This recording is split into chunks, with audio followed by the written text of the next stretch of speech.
Bismillahirrahmanirrahim. Assalamualaikum warahmatullahi wabarakatuh. Saudara pemirsa channel terpilih MTA TV dimanapun Anda berada. Puji syukur Alhamdulillah senantiasa kita panjatkan kehadirat ilahi Rabbi Allah SWT atas genap karunia nikmat dan juga rahmatnya untuk kita semua di perjumpaan sore kali ini. Kita jumpa kembali di program unggulan Ustadz Menjawab dan Alhamdulillah sudah hadir Ustadz Dr. Didi Joko Susilo STMT IPM yang nanti akan melanjutkan pelajaran sekaligus memberikan pencerahan untuk kita semua di kesempatan sore kali ini. Assalamualaikum warahmatullahi wabarakatuh Ustaz. Waalaikumsalam warahmatullahi wabarakatuh. Kabar baik dan sehat sore ini Ustaz? Alhamdulillah baik. Alhamdulillah. Sehat. Alhamdulillah baik dan sehat. Terima kasih Ustaz. Dan pemirsa nanti bisa bergabung bersama kami di line telepon 0271 679 3000, SMS ataupun di WA kami di 08 11 255 3000. Segera kita simak pelajaran kita sore kali ini. Silakan Ustaz. Baik. Bismillahirrahmanirrahim. Innal hamdalillah nahmaduhu wa nasta'inuhu wa nastaghfiruh wa na'udzubillahi min syururi anfusina wa min sayyiati a'malina. May yahdihillahu fala mudhillalah wa may yudlil fala hadiyalah. Asyhadu an la ilaha illallah wa asyhadu anna Muhammadan abduhu wa rasuluh. Allahumma salli wa sallim wa barik ala Muhammad wa ala alihi wa sahbihi ajmain. Amma ba'du. Para pemirsa MTA TV, pendengar Persada FM, kaum muslimin, muslimat, rahimakumullah. Alhamdulillah, puji syukur, mari senantiasa kita panjatkan kehadirat Allah Subhanahu wa taala atas banyak nikmat yang Allah karuniakan kepada kita. Terkhusus adalah nikmat iman, hidayah yang Allah karuniakan kepada kita, sehingga kita menjadi hamba yang meyakini Allah Subhanahu wa taala adalah Rabb kita, pencipta kita. Kita meyakini bahwa kehidupan kita dipelihara oleh Allah Subhanahu wa taala. Demikian juga kita meyakini bahwa nanti ada saatnya kita akan kembali kepada Allah Subhanahu wa taala. Sangat yakin, betul-betul yakin bahwa kita yang pada saat ini masih diberi nikmat hidup, masih diberi kesempatan hidup di dunia, nanti ada waktunya kita menyusul saudara-saudara kita yang sudah mendahului kita kembali kepada Allah Subhanahu wa taala. Petunjuk Allah Subhanahu wa taala ketika kita sadar, ketika kita ingat bahwa kita akan kembali kepada Allah, maka berbekallah, mempersiapkan bekal, beramallah, ya. Sebagaimana Allah ingatkan pada kita di Quran surat Al-Hasr ayat 18, A'udzubillahi minasyaitonirrajim, ya ayyuhalladzina amanu taqullah wal tangdur nafsum ma qaddamat lighad wattaqullah innallaha khabirum bima ta'malun. Hai orang-orang yang beriman, hai orang-orang yang yakin bahwa akhirat ada, hai orang-orang yang yakin bahwa satu saat akan kembali kepada Allah, satu saat setelah mati dibangkitkan lagi oleh Allah Subhanahu wa taala untuk dimintai pertanggungjawaban amal, untuk ditunjukkan apa yang sudah dilakukan dalam kehidupan di dunia, maka bertakwalah kepada Allah Subhanahu wa taala. Hendaklah menjaga diri, menghindarkan dari hal-hal yang dilarang, dicegah oleh Allah dan Rasul-Nya. Beramal, berbuat, melaksanakan perintah-perintah Allah Subhanahu wa taala. Yang kemudian setiap kita diperintahkan untuk ayo perhatikan wal tangdur nafsum ma qaddamat lighad. Selama Allah karuniakan kehidupan ini, apa yang sudah kita perbuat, apa yang sudah kita lakukan sebagai bagian dari persiapan kita kembali kepada Allah. Karena kita tahu bahwa ketika kembali kepada Allah Subhanahu wa taala, yang nanti akan berguna, yang nanti akan bermanfaat, yang dapat menyelamatkan kita hanyalah iman dan amal soleh. Karena takwa itu berangkat dari keimanan, keyakinan yang kemudian dibuktikan dengan amal.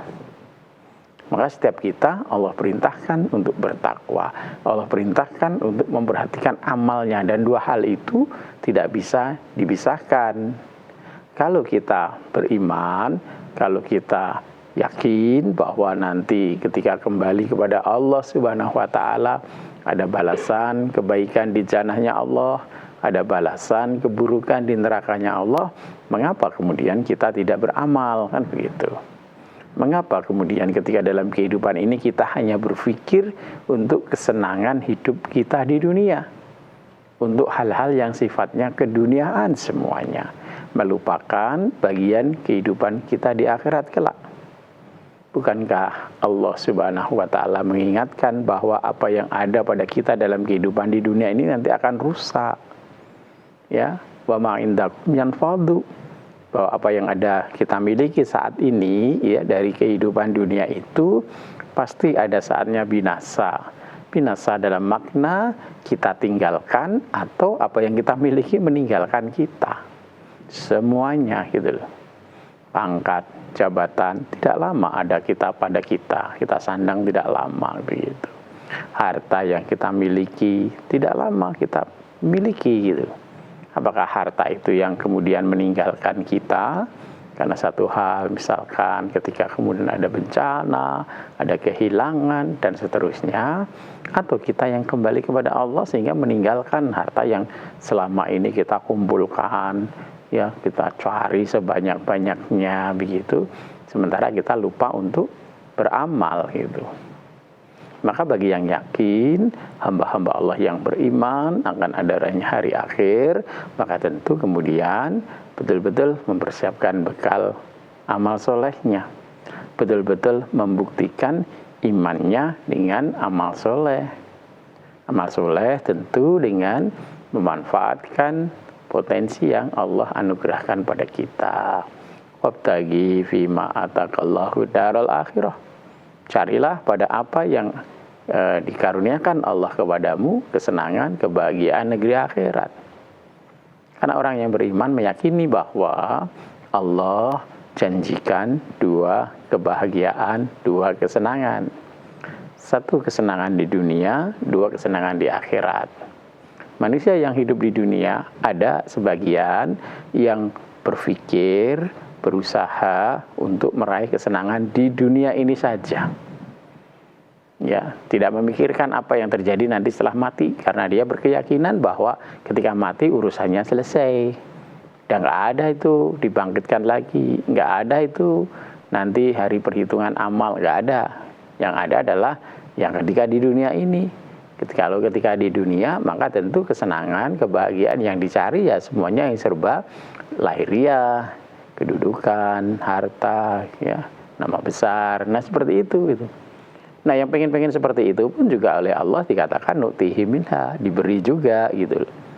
Tetapi dia tidak dapat bagian dari kesenangan kedua yang Allah janjikan, kesenangan, kebahagiaan di negeri akhirat gitu. Nah orang-orang yang kemudian berharap, kemudian meyakini gitu kan, adanya kesenangan di sisi Allah di negeri akhirat yang kemudian dia berusaha bersungguh-sungguh untuk meraihnya, maka Allah Subhanahu wa taala berikan kesenangan itu plus tambahannya nazid lahu fi harsi gitu kan. Bagian-bagian dari kesenangan dunianya pun juga akan Allah tambahkan. Kenapa? Karena orang yang berharap, berusaha untuk meraih kebahagiaan kesenangan negeri akhirat, tentu hidupnya akan mengikuti petunjuk-petunjuk Allah, akan berusaha berada pada jalan-jalan kebaikan, jalan-jalan ketaatan, menjauhkan diri dari hal-hal yang dilarang oleh Allah Subhanahu wa taala. Ketika itu menjadi jalan yang dia tempuh, maka di dunia pun dia akan merasakan kesenangan, kebahagiaan, ketenangan, selain tentu ketika kembali kepada Allah Subhanahu wa taala, karena dia hamba yang taat, hamba yang berusaha melaksanakan perintah-perintah Allah sekuat tenaganya, yang senantiasa terus-menerus berikhtiar menjauhkan dirinya dari hal-hal yang dilarang oleh Allah, maka tentu kemudian Allah ridhoi, tentu kemudian Allah cintai, tentu kesalahan-kesalahannya Allah ampuni, kekurangan-kekurangannya Allah tutupi, sehingga ketika kembali kepada Allah Subhanahu wa taala dia akan memperoleh tempat kembali yang baik gitu. Dan ini tentu sejalan dengan harapan-harapan kita, doa-doa kita yang kita mohonkan kepada Allah Subhanahu wa taala. Rabbana atina fid dunya hasanah wa fil akhirati hasanah wa qina adzabannar. Kalau Allah janjikan memang kesenangan, kebahagiaan di akhirat, Allah janjikan kesenangan, kebahagiaan di dunia, Allah janjikan jauhkan dari nerakanya Allah, itu satu paket. Kenapa kita tidak inginkan, harapkan yang itu? Kenapa kemudian berpaling sehingga kemudian kita hanya kejar kesenangan dunia? Maka rugi kita, menyesal kita, itu nanti gitu.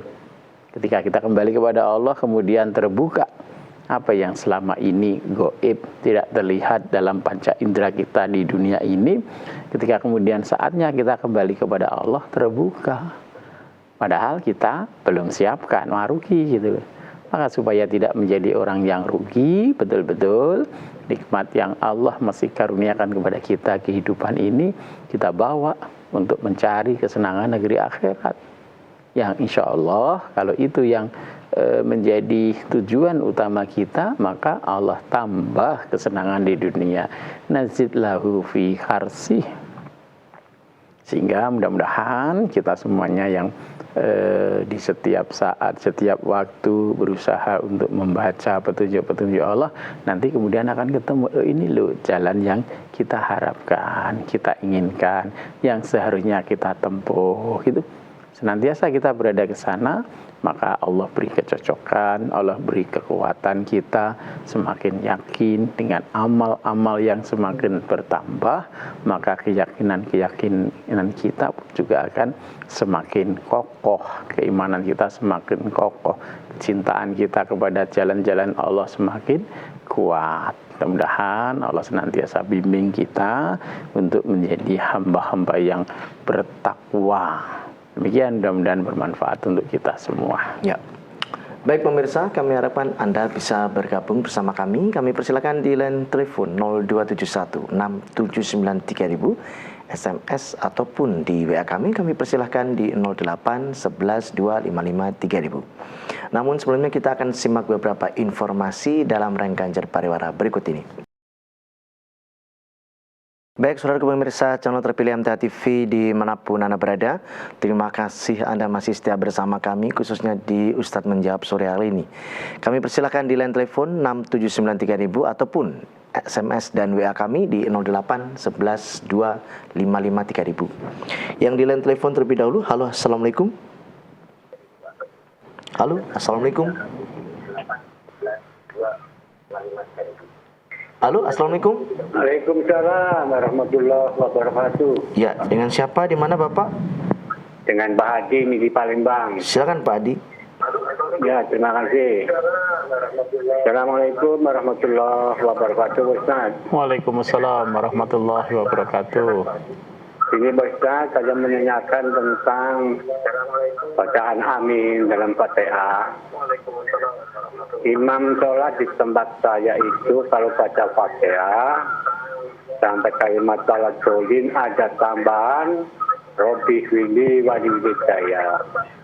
Nah itu perlu diamini apa enggak Ustaz? Atau sahkah sholatnya ada tambahan seperti itu? Terima kasih. Assalamualaikum warahmatullahi wabarakatuh. Waalaikumsalam warahmatullahi wabarakatuh. Jadi perintahnya Nabi Shallallahu Alaihi Wasallam itu ketika imam membaca ghairil siratal ladzina an'amta alaihim ghairil maghdubi alaihim waladdallin, makmum menyambut dengan bacaan amin. Begitu Pak. Jadi kita bukan mengamini yang Rabbik firli wali walidayya dan seterusnya begitu. Kalau bacaannya Rabbik firli wali walidayya dan seterusnya itu ya tanggungannya imam gitu loh. Ketika misalkan selama ini kita tidak baca karena kita tidak tahu tuntunannya, karena sholat itu itiba kepada Nabi Shallallahu Alaihi Wasallam. Bisa jadi imamnya tahu ada dalilnya, ada tuntunannya bahwa sebelum membaca amin ya setelah ghairil maghdubi alaihim waladdallin baca Rabbik firli, menyisipkan Rabbik firli wali walidayya warhamhuma rabbayani shaghiran, itu ya itu urusannya imam. Karena kita tidak tahu ya kita tidak amalkan, tidak lakukan. Kalau kemudian posisi kita sebagai makmum, ya kita sebagaimana yang diperintahkan Nabi tadi. Imamnya tadi membaca ghairil maghdubi alaihim waladdallin, kita menyambut dengan amin. Seperti itu Bapak. Kesalahnya imam, ya biar ditanggung imam. Kita makmum tidak menanggung kesalahannya imam. Demikian Pak Ade. Ya. Berikutnya di WA Ustadz dari Ibu Suwati di Sulawesi Selatan. Ya. Ustadz, anak saya membeli emas batangan, namun sebelum membeli emas uangnya sudah dikeluarkan zakatnya Ustadz. Apakah emas tersebut masih dikeluarkan zakatnya lagi Ustadz? Mohon tausiahnya. Jadi emasnya itu kan berarti termasuk emas simpanan ya. Atau kalau bahasa keren sekarang mungkin investasi ya, seperti itu. Nah kalau emas seperti itu ya dikeluarkan zakatnya begitu.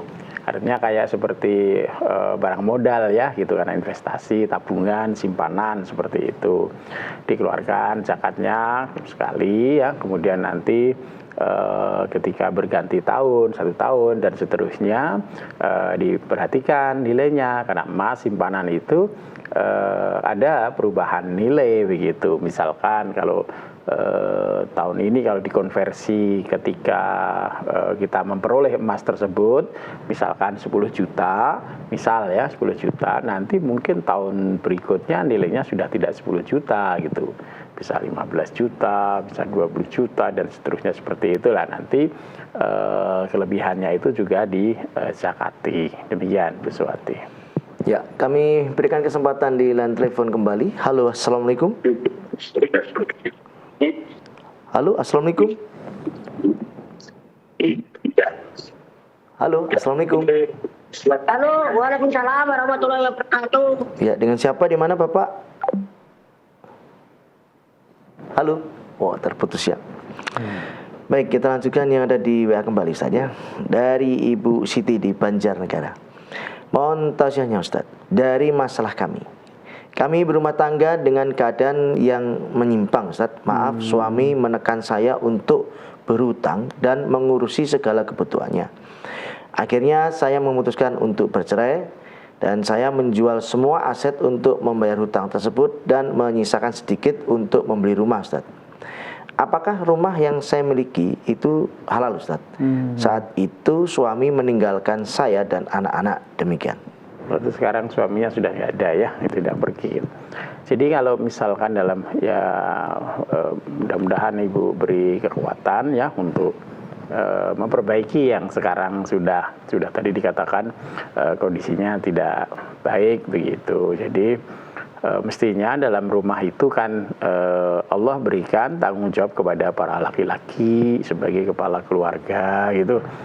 Tanggung jawabnya apa? Karena memang Allah karenakan kelebihan bagi laki-laki. Karena kemudian Allah berikan tanggung jawab nafkah keluarga itu kepada laki-laki begitu. Maka laki-laki yang harus bekerja keras ya, yang kemudian haknya kemudian berhak untuk dibekteni gitu kan ya, ditaati oleh istrinya dan seterusnya seperti itu. Kalau dari problemnya Ibu tadi yang kemudian Ibu diminta untuk berhutang, yang kemudian bayar hutangnya juga suruh cari sendiri, kemudian untuk mencukupi kebutuhan keluarganya juga sudah suruh cari sendiri. Ya sudah betul tadi Ibu yang ketika kemudian sudah bercerai, kemudian suaminya pergi meninggalkan Ibu dengan tanggungan anak tadi. Ya, meskipun sebenarnya kalau bercerai kemudian ada anak, suami itu masih tanggung jawab, seorang ayah itu masih tetap tanggung jawab nafkah untuk putra putrinya begitu. Karena tadi suaminya sudah tidak bertanggung jawab pergi, maka aset yang ada dijual untuk menyelesaikan utangnya sehingga tidak punya tanggungan utang. Nah, kemudian dimanfaatkan untuk ibu dan keluarga, untuk putra putrinya seperti itu. Ya, sebenarnya kalau ditata awal benar ya. Mestinya harta itu nanti setelah digunakan untuk menyelesaikan tanggungan-tanggungan utang yang ada itu jadi harta gonogini memang ya, jadi harta suami istri bersama yang kemudian dibagi. Cuman karena suaminya sudah pergi tidak ada ya, sudah betul Ibu manfaatkan tadi untuk kemudian putra-putri Ibu ya, untuk melanjutkan kehidupan putra-putri Ibu. Mudah-mudahan Ibu tetap bersabar, mulai menata hidupnya bersama putra-putrinya, berusaha didik dengan baik putra-putrinya, meskipun mungkin bisa jadi sekarang sudah tidak ada ayahnya. Ibu ya berperan sebagai ibu juga sebagai ayah untuk membesarkan putra-putri Ibu sehingga kemudian nanti dewasa menjadi lebih baik gitu ya, tumbuh dengan baik ya, jangan ditanamkan dendam kepada ayahnya, jangan. Yang penting jadikan putra-putri Ibu, kalau yang laki-laki ya benar-benar nanti jadi laki-laki yang bertanggung jawab, kalau putri ya jadi putri yang solehah. Demikian Ibu. Kami persilahkan yang ada di line telepon kembali. Halo, assalamualaikum. Waalaikumsalam warahmatullahi wabarakatuh. Ya, dengan siapa, di mana Ibu? Dengan Ibu hamba Allah di Tasikmalaya. Di Tasikmalaya. Silakan Ibu.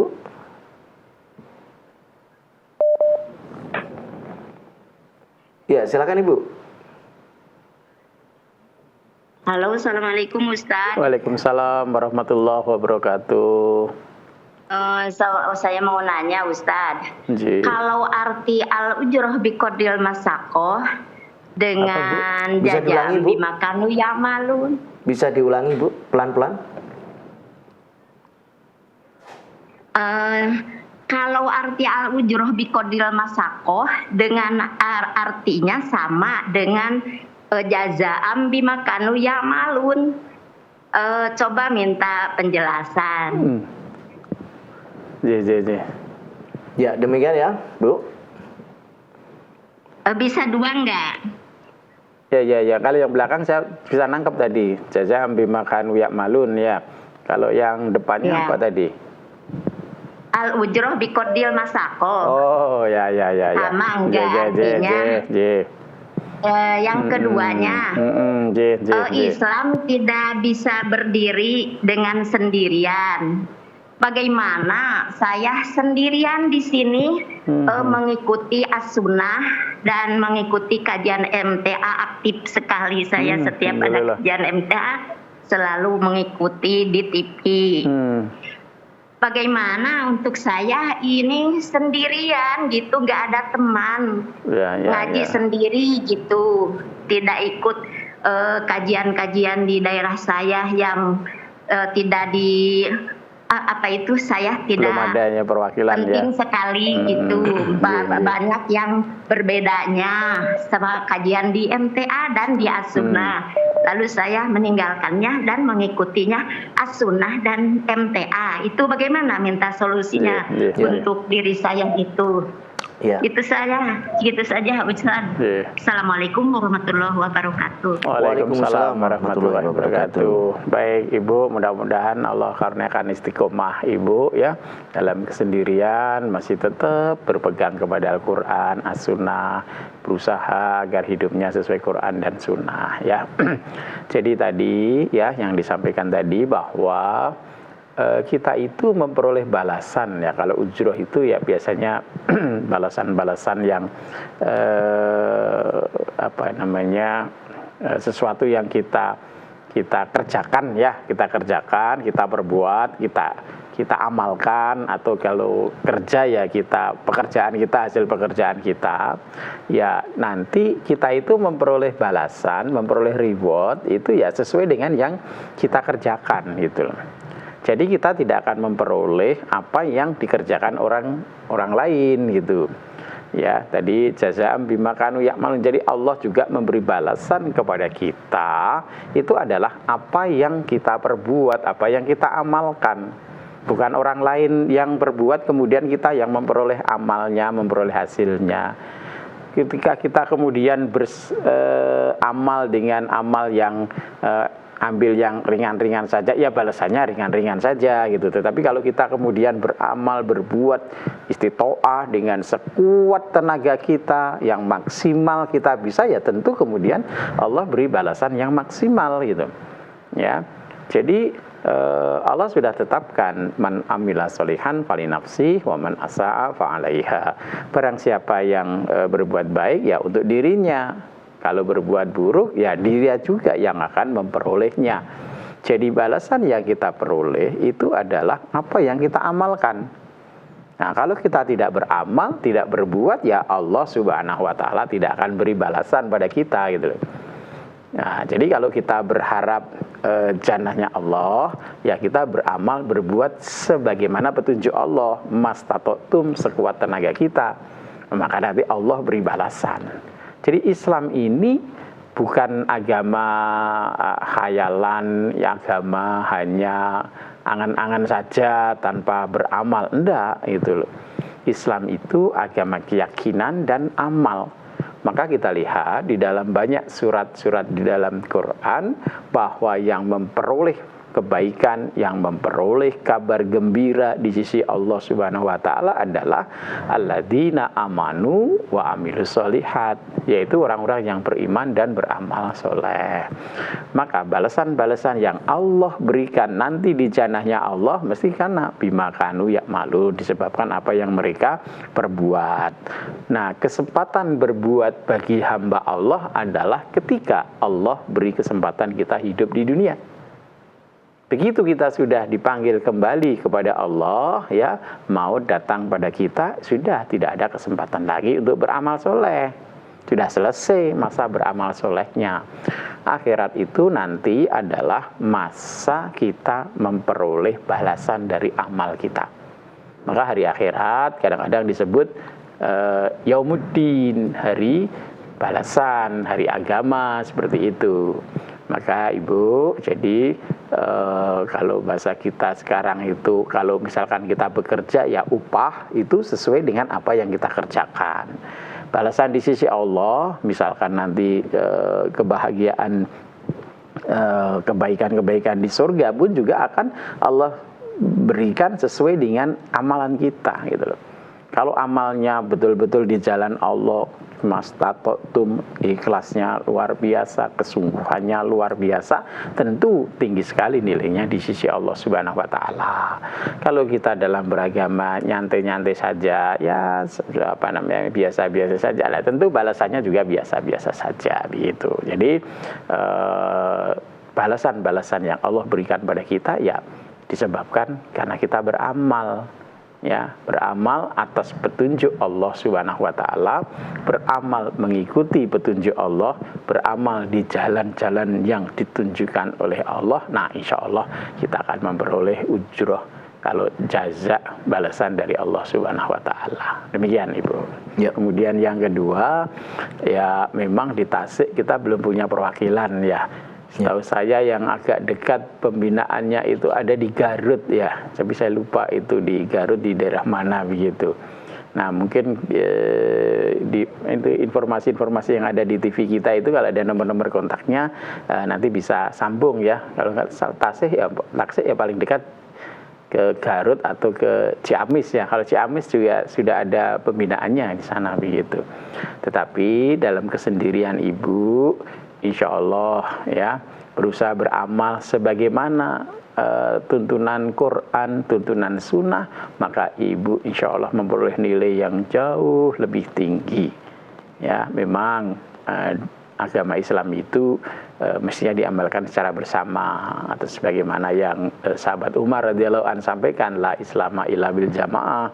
Islam itu kalau mau diamalkan ya dengan bersama, berjamaah. Karena belum ada yang mau diajak bareng-bareng mengamalkan tuntunan agama sesuai Quran dan Sunnah, ya Ibu bertahan sendiri, insya Allah juga menjadi kebaikan bagi Ibu.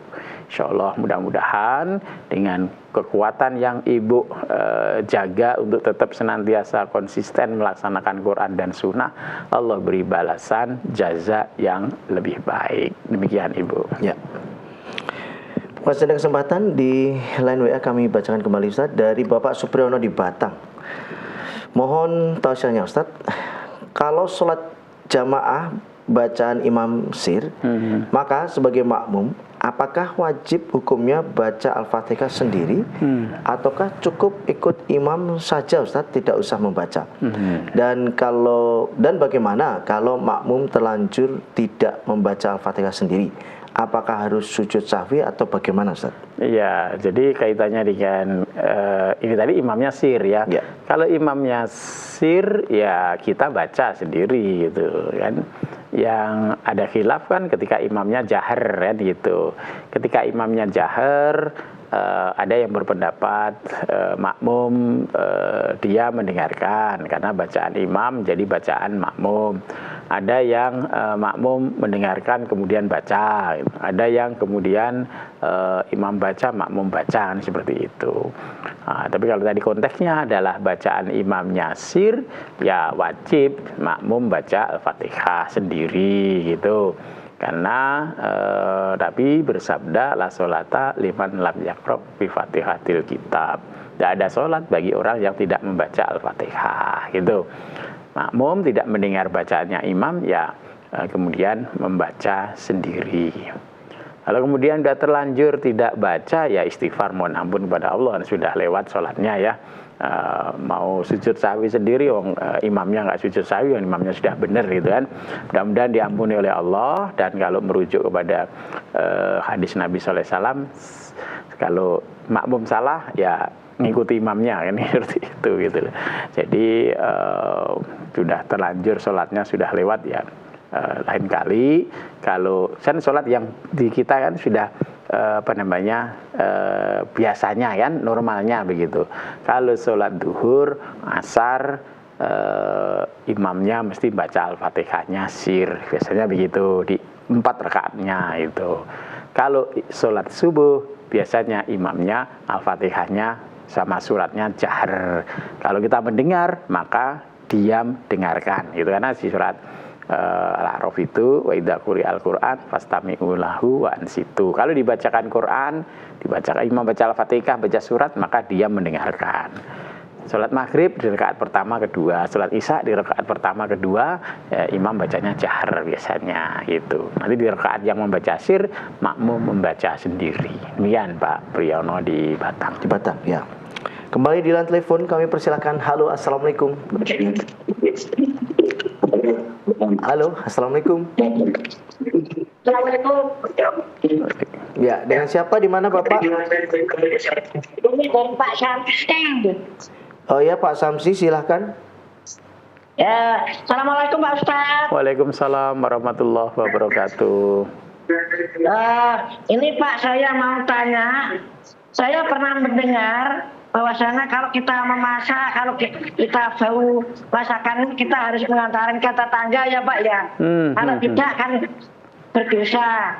Nah ini ada unggahan foto di grup, foto makanan istimewa, foto unggahan di grup itu ya. Nah itu kebetulan yang melihat orang yang nggak pernah makan enak, terus akhirnya nelongso, terus maksudnya bagaimana ya, gratis. Karena nggak pernah makan yang enak. Apakah yang ngirim foto itu berdosa Pak? Kalau memang ada seperti itu, apakah hadis-hadisnya begitu? Kalau memang ada hadis riwayat siapa dan hadisnya soal apa tidak? Atas jawabannya saya ucapkan terima kasih. Assalamualaikum warahmatullahi wabarakatuh. Waalaikumsalam warahmatullahi wabarakatuh. Pak Samsi, jelas hadisnya nggak ada Pak, karena zaman Nabi belum ada handphone, nggak ada yang ngunggah gambar. Jadi inilah tuntunan syariat agama kita, ya. Ketika Nabi SAW mengingatkan dalam kita berkehidupan bertetangga itu, jangan ganggu tetanggamu dengan bau masakanmu, gitu kan ya, gitu loh.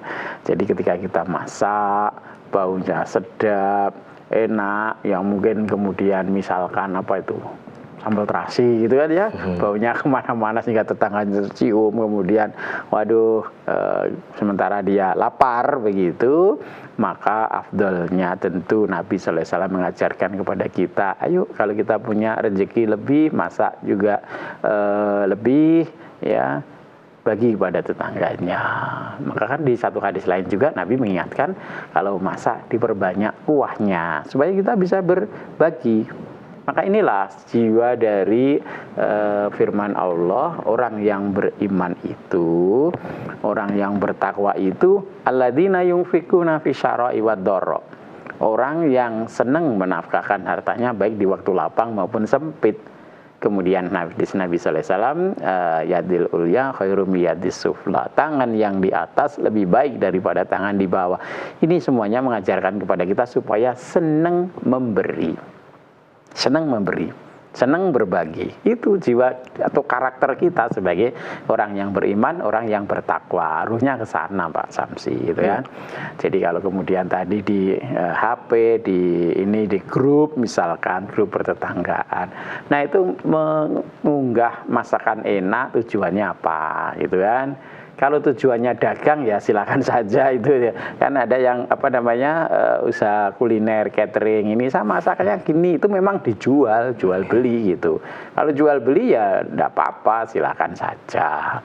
Kalau kemudian tujuannya untuk pamer ya tentu jangan ya.